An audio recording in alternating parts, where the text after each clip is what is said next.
Okay, so good evening, people. We are the National Mid-Level Science Teachers Association, the NMLSTA, and we are the only national organization for middle school science teachers. We have been around for more than 35 years. We have a presence at the NSTA conference in March every year. We used to do a whole day of programming, and because NSTA has changed their structure somewhat, we have pivoted also. So ever since the pandemic, we started offering these monthly webinars, Meet Me in the Middle webinars. We also offer opportunities for members that include the recording of these webinars, an idea of the month, opportunity to serve in leadership roles with us in this national organization. And we have some awards processes. So we offer classroom teacher awards for members twice a year. Those are worth up to $300, and the application process is incredibly easy. And the next process will open again in early March or mid-March. And we also offer the Herd Award every year, which is a national award. And that is valued at $1,000 for members. So those are some of the things that we offer you as a member of the NMLSTA. If you're not a member, we'll put a link in the chat and you can follow up on that. We also welcome you whether or not you're a member, and we're glad that you're here for Sina's introduction to Infiniscope. So I am not going to introduce her. I'm going to let her do that because she will do it better than I. So Sina, take it away. Okay, thank you. So my name is Sina. I'm the Marketing and Communications Manager for the Infiniscope project. So Infiniscope is a NASA-funded project. We're out of the Center for Education Through Exploration at Arizona State University. And we focus on creating digital learning experiences for K-12 education. And we do digital um, and we focus on digital because it allows us to scale. So it allows us to reach the greatest number of students, and we try to make it really meaningful digital interactions. So rather than recreating something that's a great hands-on experience, we focus on things that are more abstract, that are more difficult to model in the classroom, and then we create custom simulations to help students visualize those things. So go ahead and share my screen here. And make sure I click the sound button. David's here, that's good. And here we go. All right. So move my slides along here.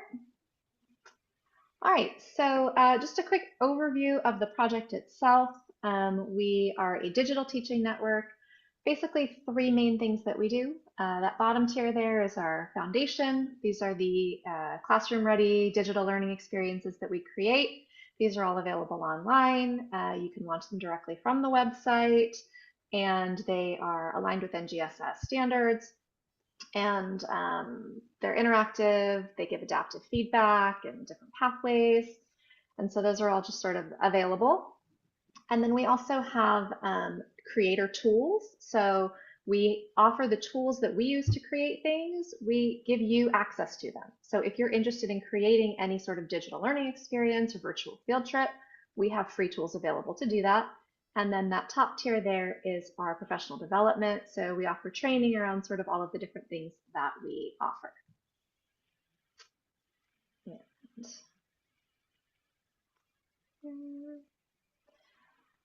our grand vision is to transform learning to embrace exploration of the unknown and at scale. And as I mentioned, scale is that digital piece that allows us to reach the maximum number of students. And everything that we do is based off of what we call the exploration learning loop. This might be more familiar to you as the inquiry learning cycle, but we try to spark curiosity and allow students to explore. And then as they discover things, we hope that that raises more questions and that they are driven to continue learning and exploring. So I'm going to talk about three things today. First, I'll talk about our classroom ready experiences. I'm focusing only on those middle school ones, but if you happen to teach other grade levels, I'll show you where on the website you can access all of the materials. Then I'll talk about Torit, which is our virtual field trip creator. So it's a free tool, allows you to create your own immersive virtual field trips. And then we also have a digital lesson builder, that allows you to create your own digital lessons with adaptive pathways and real-time feedback. I'll talk briefly about that at the end. So our plug and play lessons, I'm going to start with phases of the moon. So I'll show you the promo video, and then I'll just kind of highlight a couple of the things that I like about this experience. And if you have any questions, feel free to put them in the chat. I'm happy to answer them as we go along.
I like the videos because you can see a lot of the different interactions without me explaining all of the different things. So I'll just kind of briefly go over a couple of the highlights here that you may have seen as I was going through that.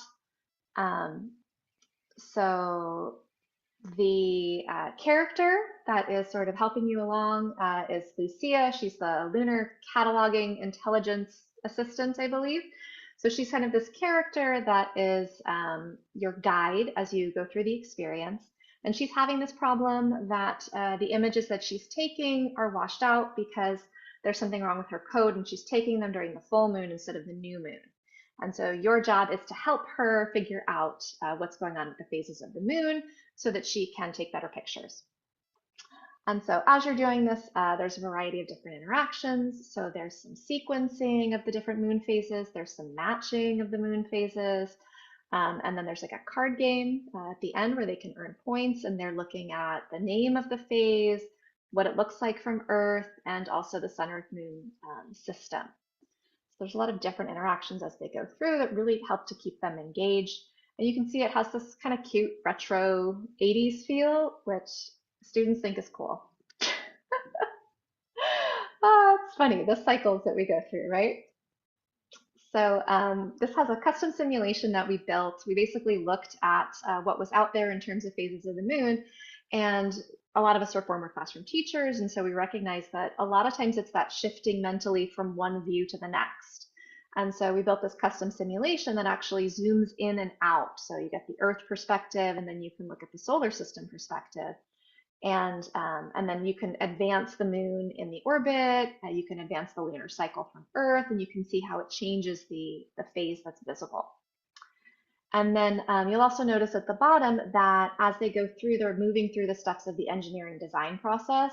and the step that they're on is actually highlighted in yellow. So they start with the problem, and then they move through research and prototype, and then they test, they improve it, and then they communicate their results. There's also some student agency in here, so they have options to choose, like if they want an easy mission or a difficult mission. They can choose at certain points, if they've done some practice, it'll say, like, do you want to continue with this practice, or are you ready to move on to the next level? So it gives them a lot of say in sort of how they move through the experience.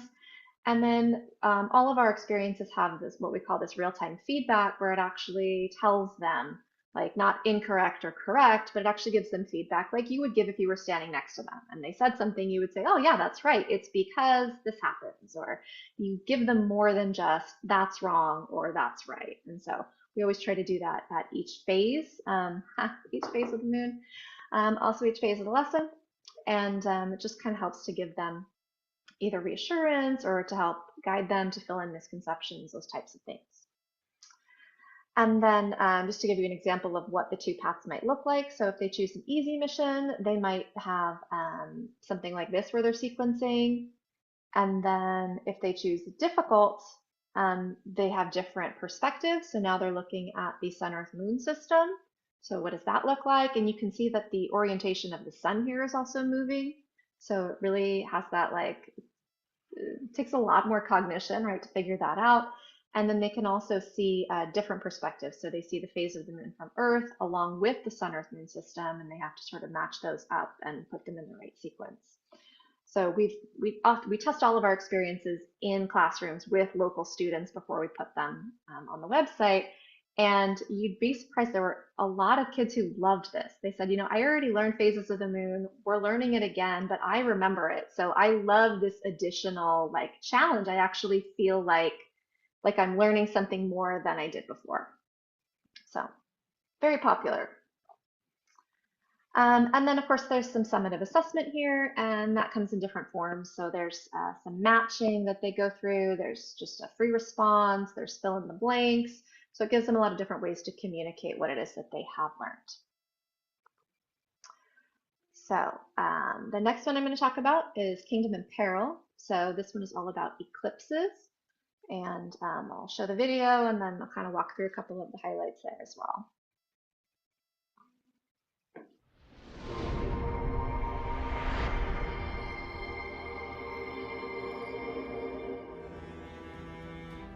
Step back in time, a time of superstition and myth, with legends of dragons eating the sun. Infiniscope presents Kingdom in Peril, a 3-part learning experience that explores cause and effect of arrangement, shadow size, visibility, angle of inclination, and patterns for both solar and lunar eclipses. This unique learning experience uses NASA technology cloaked in a rich and engaging narrative to understand key concepts of solar and lunar eclipses. Your kingdom is in peril. Silvertongue is spreading rumors of dragons eating the sun. You must save your kingdom using scientific evidence. Choose your character. Proclaim your scientific knowledge to the kingdom before it descends into revolt. All right, so as you can see, that one's a lot different. And you'll just notice that each of our experiences is unique. There's no, like, formula that we use. We sit around the table literally and we go, what did we have trouble teaching? What do we know that, you know, educators are struggling with? What's in the standards that needs some support? And then we brainstorm ideas around that. What kind of stories could we tell about this? How could we get students engaged? And so they're all going to look a little bit different. And particularly when we do things that are sort of space related, they're almost all simulation based. Whereas when we do things that are more sort of like Earth related, you're going to find more virtual field trips and things like that. So Kingdom in Peril. So you saw that beginning where they get to kind of pick their character and they pick their title. They also get to pick their advisor as they go through, and they're tasked with sort of understanding what happens, like what causes these eclipses. Is it really a dragon eating the sun, or is there something else going on there? And so in the first part, they just kind of get used to the simulation. And so this is actually NASA's Eyes on the Solar System that we've just sort of cloaked to make it a little bit easier. It doesn't have all of the planets, it just has the sun, earth, moon system, but it allows students to manipulate the Earth, sun, moon system in three-dimensional space. And then they also learn about the arrangement that causes lunar and solar eclipses. And as always, they get that real-time feedback. Real-time feedback along the way. Left of the screen there. All right. And then in the second episode, they look at the frequency of eclipses. So they see that solar eclipses and lunar eclipses don't happen with the same frequency, that lunar is more common. And then they learn about the difference in the size of the shadows cast by the Earth and the moon. And then in the third episode, they are tasked with predicting eclipses. So based on what they've learned so far, can they accurately predict when the next eclipse will be? And so they compare historical data on eclipses with their predictions, and they discover that they don't line up. And so they investigate other factors. So they look at the radius of the moon's orbit, the speed at which the moon moves in its orbit, and the orbital tilt. And so eventually they test the different orbital tilts, the 5-degree tilt, the 10-degree, and 15-degree, and they determine that when it's tilted 5 degrees, that allows them to predict eclipses with accuracy. So these you can do all 3 of the episodes. You can just do 1 or 2 of them, whatever sort of works for you, but they are sort of sequential. So if you want to get to predicting eclipses, then you go through all 3 of them. And as with all the other ones, you'll see that there's some sort of assessment here. And so throughout the series, students are investigating, they're conducting experiments through the use of the simulation, and they're learning about the process of scientific inquiry. And then they're analyzing their data, and then they're asked to summarize their results. And so you can see there's a couple of different, here they're asked to kind of choose which proclamation they want to release. Here they are looking at the shortest amount of time between eclipses, and then here they are talking about their hypothesis and sort of what they figured out. All right, and so the next one we're going to look at, this is Tilt Our World. This is about seasons. So I don't really have a full promo video for this, so I'll just kind of walk you through a couple of screen captures that I did. But basically, this is sort of the beginning. They have this character that is going to help them. His name is Sam, which stands for the Seasonal Avatar Mechanism. So they can kind of choose all these different aspects of him to kind of figure out what he looks like, and then he is their guide throughout the experience. And then next one, is this the same clip? And then here's sort of the simulation that or the observations that they're making. And so they watch the different seasons sort of progress, and they make observations about what they see and what's different about those different seasons.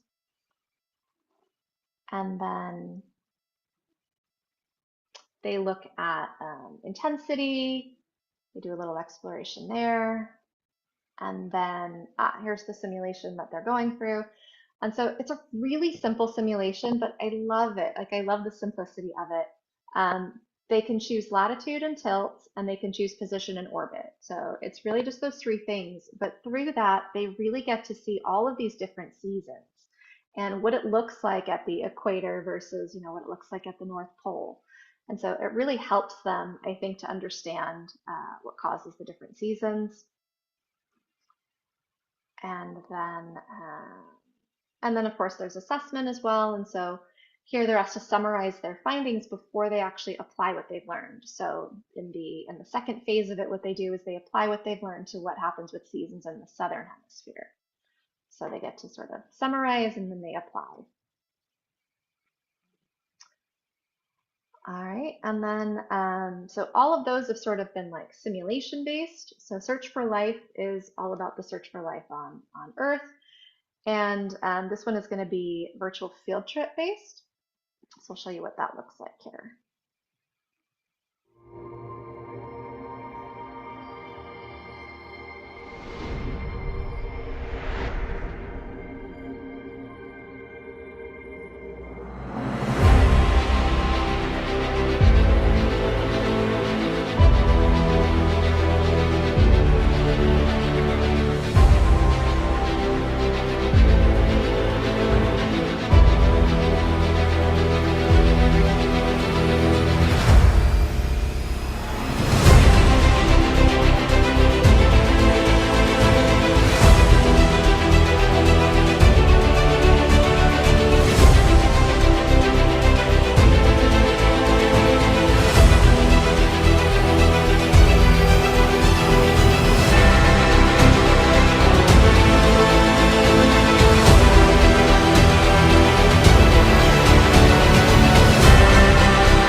All right, so Search for Life is it's a 4-part series, so there's 4 different lessons here.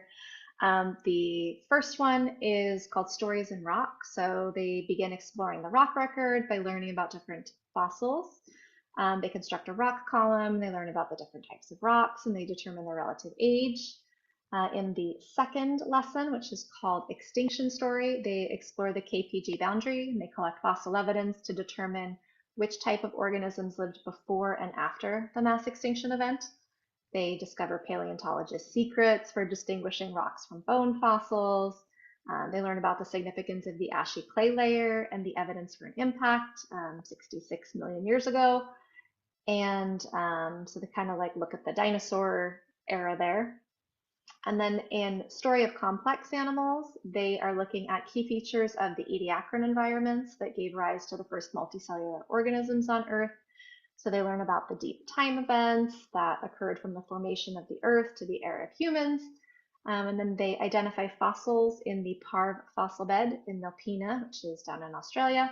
And they construct an ecosystem that actually replicates the conditions of the Ediacaran period. And then in the last one, Earliest Stories, they go to North Pole Dome in Western Australia, and they find evidence of the earliest forms of life on Earth. So they look at the stromatolites in the rock layer there, and how early photosynthetic bacteria paved the way for more complex life forms. So, and then at the very end of it, you know, they kind of bring it all down to this, which is that if we are likely to find life on other planets, it's most likely going to be microbial because those were the earliest forms of life here on Earth. All right. And then I think this is the last one I'm going to talk about today. This is Upheaval Dome. So Upheaval Dome is a circular depression in Canyonlands National Park in Utah. It is it's like 170 million years old, and there's basically 2 theories for how it formed. One of those theories says that it's a collapsed salt dome, and the other one says that it's an impact crater. And there's just no consensus, and so they sort of investigate and they collect evidence, and then they come up with what they think is the most supported hypothesis. So this one is actually a 6-part series. So it starts with them exploring rocks. So they look at different types of rocks and the processes that shape them. They look at weathering and erosion, how to detect them. They do relative age dating. And then they talk about rock deformation and the forces involved. And then impact craters and the types of bodies that can form them. And then a little video here. It's just kind of a screen cap of me going through. But basically, you're going to see that in this, so it's all a virtual field trip. So they're exploring this in like a 360-degree space. And there's videos that they can watch as they go through. And these videos are experts talking about different aspects. You can see that up in the top left, there's always going to be sort of that information box where there's questions in order to kind of help them move through it. There's like gigapan images where they can click and they can really zoom in and get really high resolution images of the different features. And then there's also still images that they can compare. And there's really no linear path. So it's a very sort of like free exploration. They can just kind of watch whatever videos they want to. They can look at all the gigapans that they want to. And they are collecting evidence with the goal of trying to figure out which of these theories is the most likely. And then the final lesson is basically having them analyze the evidence for the impact crater, analyzing the evidence for the salt structure, and then evaluating which hypothesis is stronger. So they really get to do sort of the process of doing authentic science. And so it's one of my favorites.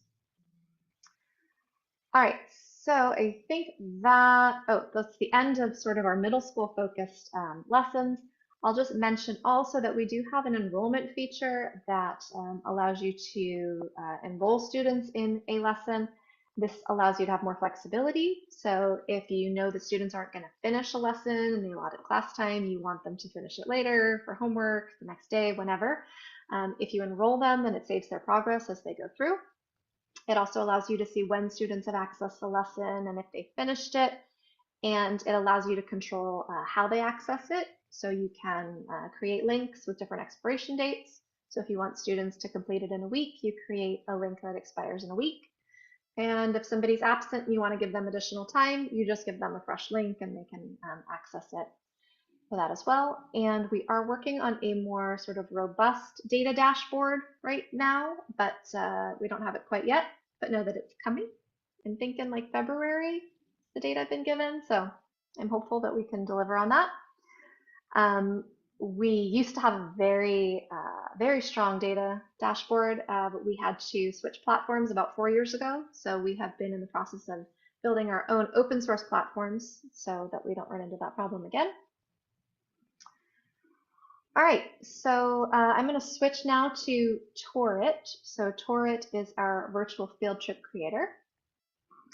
And I know I'm a former classroom teacher. I taught in the classroom for 10 years. And I know field trips were one of my favorite things and also one of the things that I dreaded because it was so much work to, get approval for the kids to go, to line up the buses, to get the budget right, to have all the kids with all their stuff. And just, there's so much that goes into planning a field trip. And they can be so powerful, but you can't take students everywhere, right? And so we have virtual field trips to sort of bring the place to them. And so I'm sure that you've heard about place-based learning and all the benefits of it. And these are all great reasons to do real field trips, but we've done research where we've actually proved that you can get a lot of the benefits of place-based learning with virtual field trips when they're done intentionally. And those include they build personal connections, they boost learning outcomes, they can increase student engagement. And one of the things that I really love about virtual field trips is they're so interdisciplinary, right? You can include like all different aspects.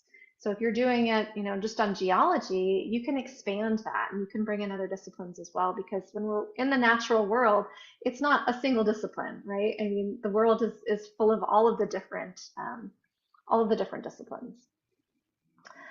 And so we know that there's a lot of challenges, right? I mean, they're costly. Sometimes there's accessibility issues. Sometimes it's just the time involved. Sometimes it's just not safe to take students there, or it's just too far away. Maybe it's a preserved site and you can't bring a lot of people in there. It's a bunch of different reasons why we might want to do virtual. And basically we've made it easy. So it used to be that it took all of this stuff, right? You needed really fancy equipment, you needed a lot of knowledge, you needed a lot of money and time to do it. And we've basically taken that and made it something that is doable for educators. And thanks to NASA, we're able to offer it for free.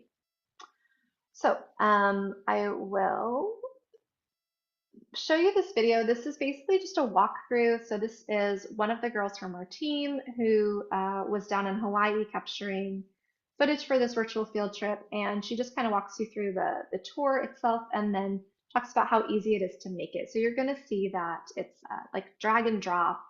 You double click. I mean, it's very simple interface.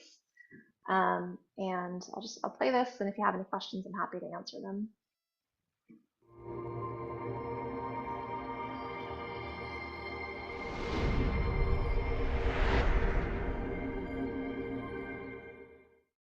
Torrit creates an interactive environment where you can use digital storytelling to convey a sense of place about a location. This video will show you the steps to making a basic tour and is paired with media assets for you to replicate the tour. Once you are familiar with the tool, we recommend learning more about place-based learning through Infiniscope's workshops and resources to build quality narrative tours that will engage your audience. To start a project, click the plus icon. Then name your project by clicking on the pencil icon next to the largest letters and typing the name. You can change the name at any time. Upload a JPEG panorama by either dragging the file into the Upload Panoramas field or by clicking to browse and find the file. Spherical panoramas, or panos, that are 360 degrees with a high resolution will work best, but there is a 10 megabyte size limit for any file added to a tour. You can then rename the panos. You can also delete existing content, like this blank panorama used as an example. Next, click on the panorama to open the panorama editor. Here you can view, edit, and add hotspots like media and links to the pano. To edit the information presented by the pano, click on the pencil icon to open a pop-up window where you can name the pano, type a description, and even add sound like MP3 audio.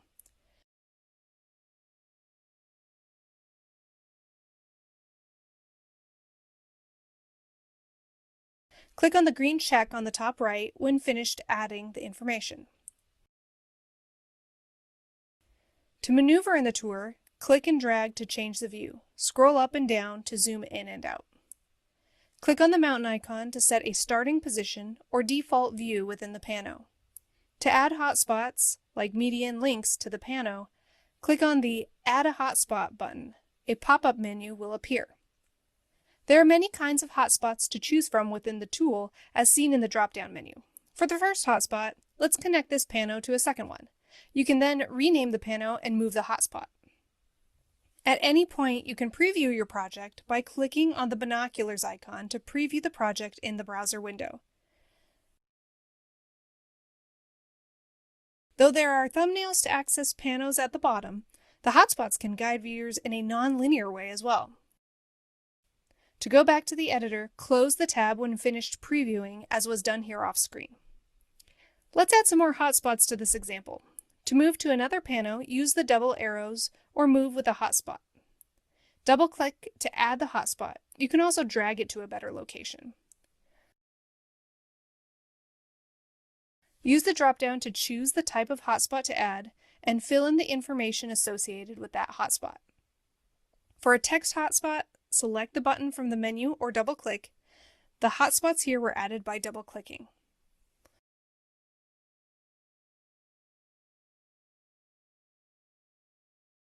An image hotspot can take JPEG, PNG, and GIF files.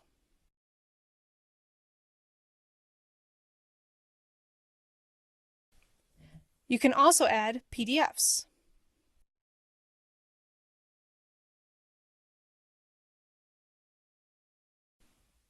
And you could add videos using either Vimeo or YouTube. You must make sure the YouTube or Vimeo videos are not set to private for others to be able to view them in the tour. Finally, websites can be added. Some websites do not have permissions to be viewable in tools like this, so you should check them in preview mode to make sure they work. You can see a menu of all the hotspots added by clicking on the Toggle Hotspots Table button on the Pano menu to the right. This menu will allow you to see each hotspot within the menu, and also, if you click on the menu item, it will show you the hotspot within the pano. Once you have edited your pano, you can add more panos to the project by leaving the editor and clicking on the panoramas in the navigation bar. Once you are ready to share your tour, click on the Share button in the menu to get a shareable link. The link to the project will be shown in a pop-up window, allowing you to copy the link to the clipboard or open the tour in a new tab. Now that your project is publicly shareable, you will see a couple of new icons appear in the toolbar. You can make your tour private by clicking on the Make Private button, and the link will no longer work. By clicking it again, it will be public using the exact same link as before. If you make changes to your tour after making it public, click on the Update Changes button to save those changes and push them out. These changes will be updated using the same link. And that's how you can make a tour using Tourit. This was to make a basic tour to get your feet wet. To take your tour to the next level, use Infiniscope's workshops and resources to develop a sense of place, increase accessibility and inclusivity, learn media strategies, and more. For more information and support, visit infiniscope.org.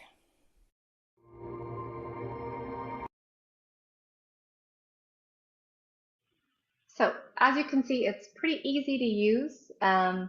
It's drag and drop. I mean, I think it's very intuitive. And we've had a lot of success with teachers making tours, and we actually have some available on our website.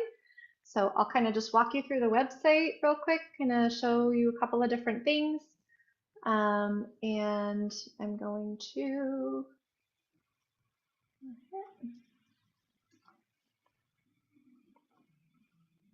all right, so this is what the website looks like. It's infiniscope.org. This is brand new, just got a brand new homepage literally today. So we're making some updates to it. But if you are interested in searching our content library, you can click here. And this is where you'll find all of the lessons. So there's different categories here. We've got lessons, which are sort of the individual lessons. We have collections, which are like curated lesson themes. So like all of the Eclipse lessons would be together. Upheaval Dome I mentioned was like 6 different lessons. So you'll find those all in a collection. We also have collections for like the 3-course model where we have earth science included in those. We have one for the sun, earth, moon that has all of our lessons around the sun, earth, moon. And some of them are also available in Spanish, so you'll see that. We have plate tectonics, search for life, which we talked about, and kingdom and peril. So those are sort of curated groups of lessons. We also have visualizations. So these are the simulations from our learning experiences that we've pulled out of the lesson. So if you just want to like free explore, you can do that. So we have our plate tectonics, ocean chemistry, which is like the changing sea level and sea ice and all that kind of stuff. The seasons one that we talked about, and there's a couple more here. And then we have our contributed content. So these are actually educator created lessons or virtual tours that are available. You do have to be logged in to be able to access these, and an account is free. You just, I'll say now, you can just create an account. And so these are all different educator created lessons. Some of them are virtual tours, some of them are digital lessons with our authoring platform. But like for example, like this is a virtual tour all about the River Cane in North Carolina. So if I flip here and we go to view resources, each of these is going to have their own sort of page where it talks about the description, has a central question, instructional objectives, any topics that are associated with it. And then you can launch to get started. So that just launches it. You can enroll or you can customize it. So I mentioned that we offer all of the tools to create our things. We make them available to you. So you can actually make like a copy of something and make modifications to it. Some of it is, depending on what you want to do, it can be quite complicated, but we also have some simple options as well. So I'll point out, like for some of our lessons, like we did celestial bodies. So when you go here, you'll also see that there are alignment documents, and there's some sort of lesson document as well. So some of our lessons have like worksheets and stuff associated with them. Some of them don't, just kind of depends on when they were made and kind of what the topic is. But any documents that we do have will be available here on our lesson resource page. It also tells you what type of devices are available, the learning outcomes, kind of all that stuff. And if there's a Spanish version, there'll be a link to that here as well. All right, and then if we go back to the home page, if we go down here and we look at create a virtual field trip, this is going to take you to our Tourit page. So this will talk about sort of all of the features for Tourit. You'll find the video that we watched today is here. We also have a user guide, so a complete Notion page that has sort of all the how-tos.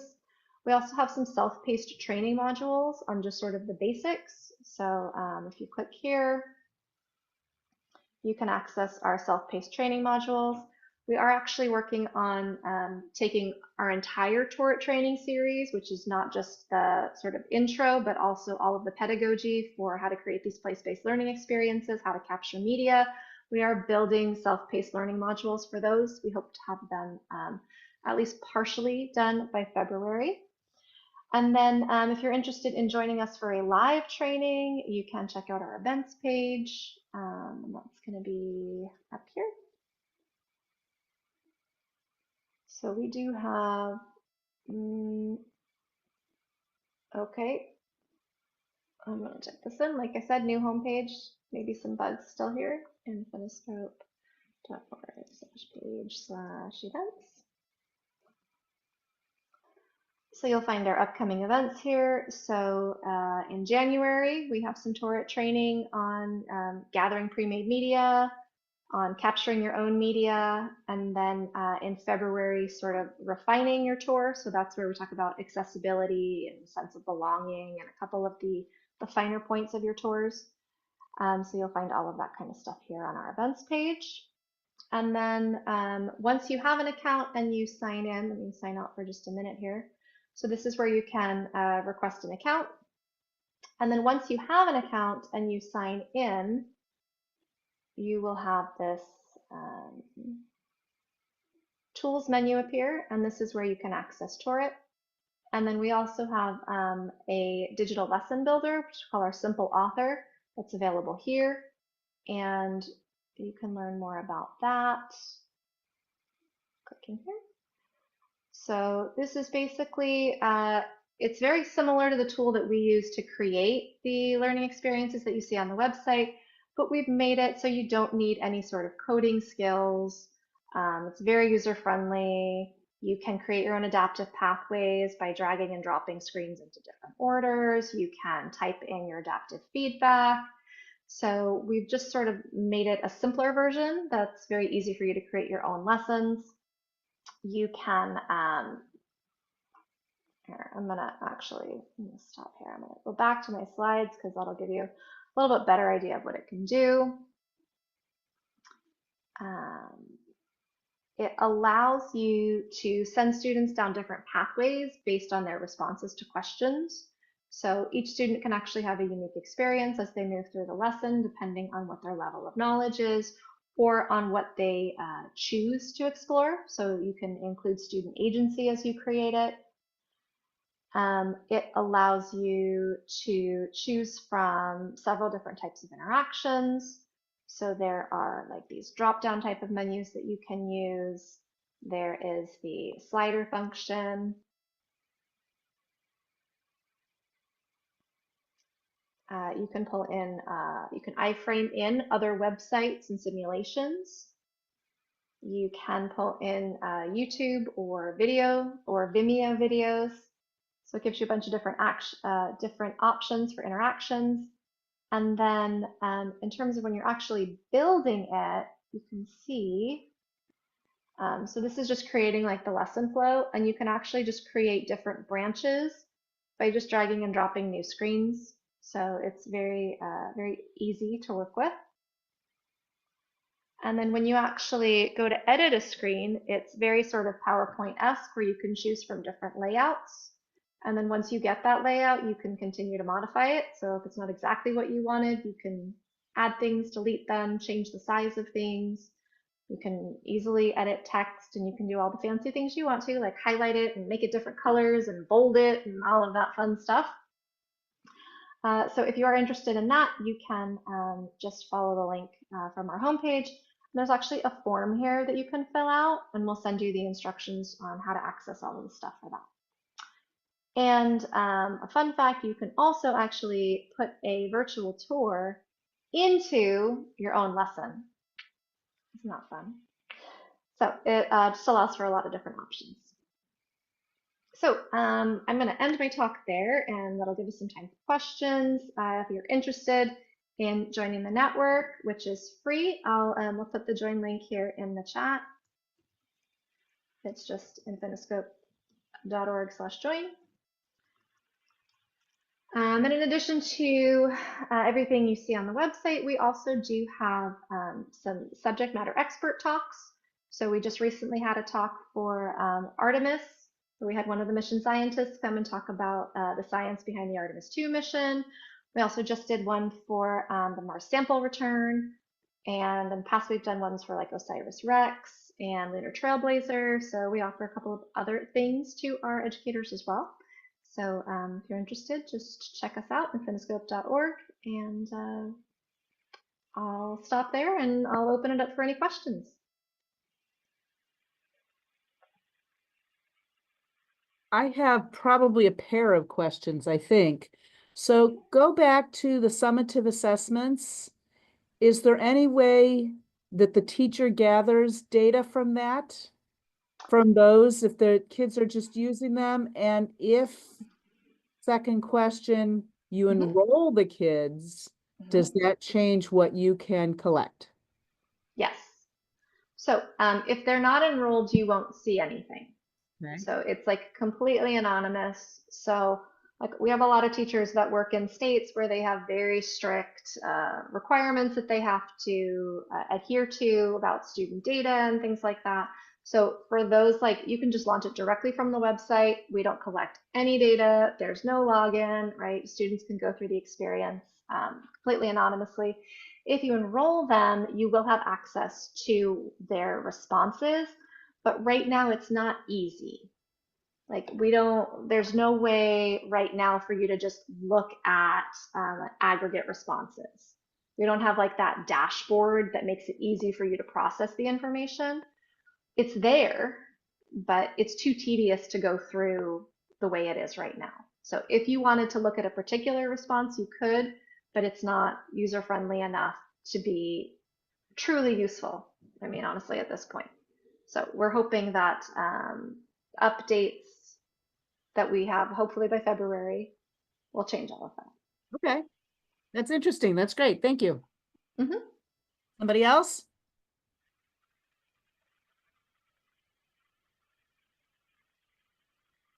I know that from the chat, and you answered his chat, so you know that there was somebody in there who's using some of these tools already to build virtual field trip. Yep, Let's, go ahead. I have a question. It looks like you, as a teacher, you can make like a tour, a virtual tour. Can you have students make a virtual tour, or is that feature not available yet? So we don't have the ability right now to create student accounts, and that is something we're working on. But what we have had teachers do is actually like have the class or groups come up with a tour idea, and they collect sort of all of the media, and then the teacher just puts it into their account and actually creates the tour.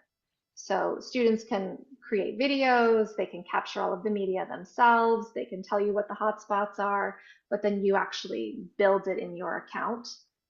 Unless you have access to like Canvas, we do have an LMS integration that allows you to actually create student accounts if it's through an LMS. And the LMS, you said, is Canvas? It would have to be Canvas or I think Blackboard. All right. I was just thinking of maybe using this as like a follow-up to a field trip that we do actually take.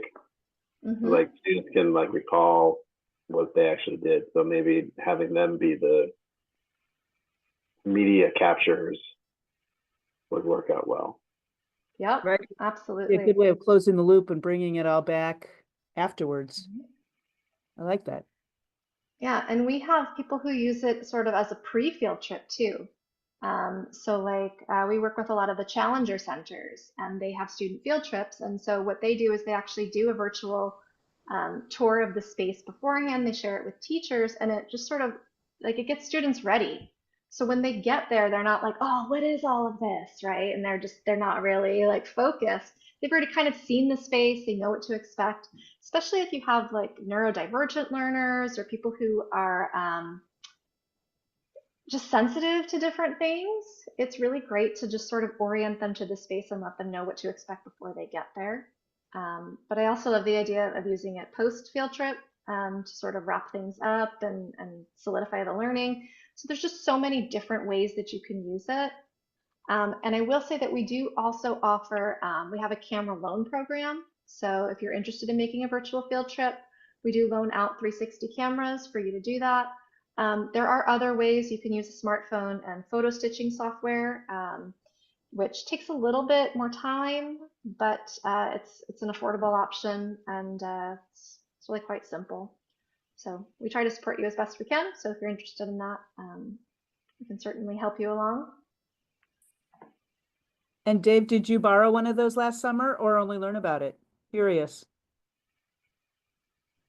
I did not borrow it. I was you guys who know me know that I was going to Iceland last summer, and I was really excited to go to Iceland and take one of those cameras with me, but you could only borrow it for a week, and I was going to be in Iceland for 2 weeks, so I couldn't do it. But I thought it was pretty cool.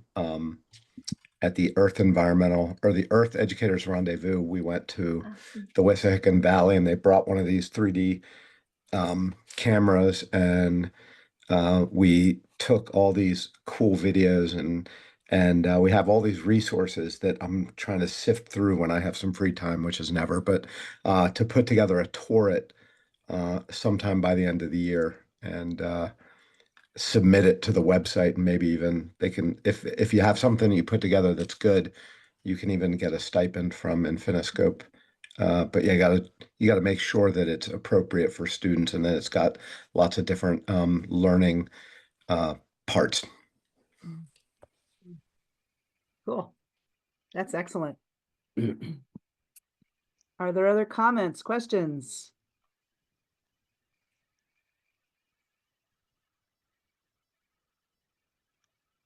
I would, before I give Sina a chance to wrap up, I'd just like to mention again that if you, I've written in the chat twice, if you want a certificate for participation, email me and I will send you your certificate. And mention also that we are the National Middle Level Science Teachers Association. And so there's some familiar faces here, and I know that is familiar.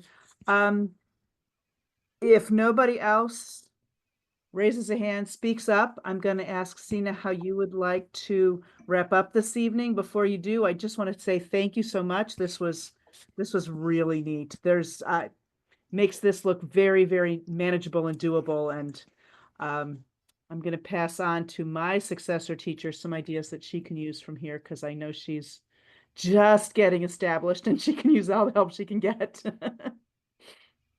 Awesome. Well, I'll just wrap up and say thank you for having me. Thank you to everyone who took some time out of your evening to join us today. I appreciate your time. My email is in the chat, so if you have any questions, I basically do all things Infiniscope. So if there's anything I talked about today or that I didn't talk about and you have questions, feel free to email me anytime.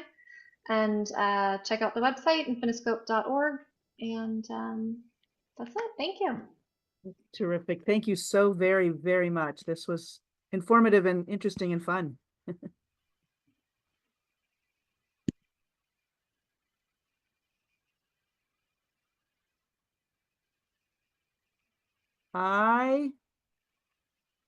Yeah, it looks different. I'm trying to unrecord and I'm not finding that.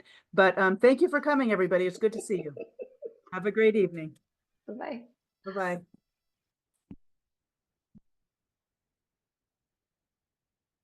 Bye, Mary Lou. I really can't find it. I can't find the stop recording, but it'll stop when I turn it off. So good night.